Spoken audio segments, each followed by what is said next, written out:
Objects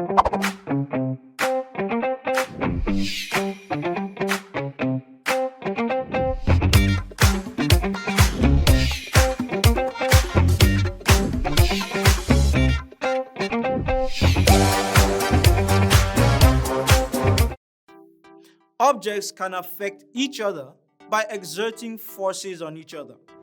As you sit on your chair, you exert a force on the chair through your weight, and the chair exerts a force on your body called a normal reaction.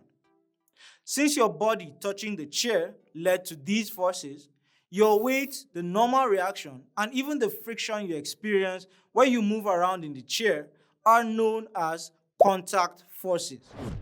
Forces can also be experienced by bodies that are not in contact with each other. These forces that are exerted without the bodies being in contact are called non-contact forces or field forces, and the regions in which these forces can be felt are called force fields. For example, a magnet exerts a magnetic force of repulsion or attraction on magnetic materials. The region around the magnet where this magnetic force is felt is known as the magnetic field. These were all introduced in our quest on fields and field lines.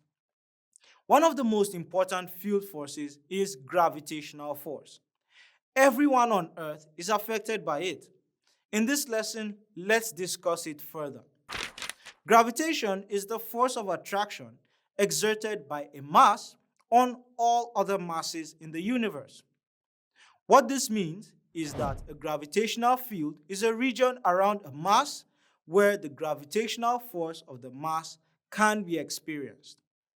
So, are we saying that everything that has a mass has a gravitational field?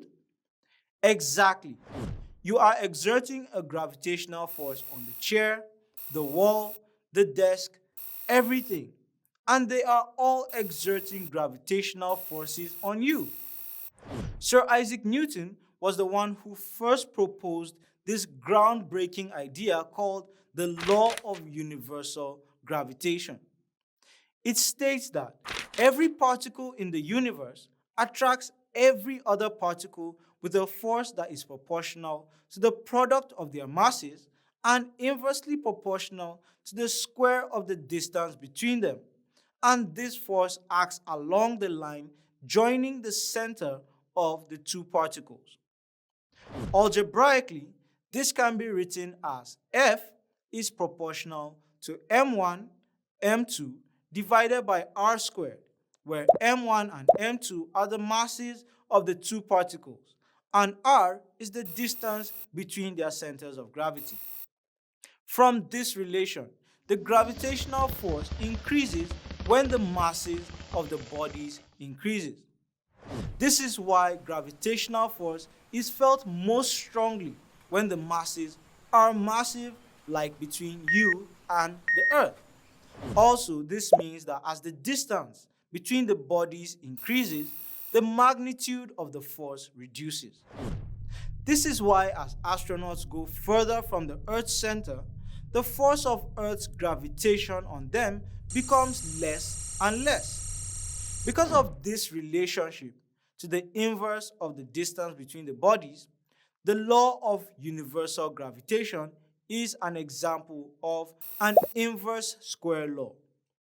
Now, adding a constant g and an equality sign, the magnitude of this gravitational force is equal to g multiplied by m1, m2 divided by r squared.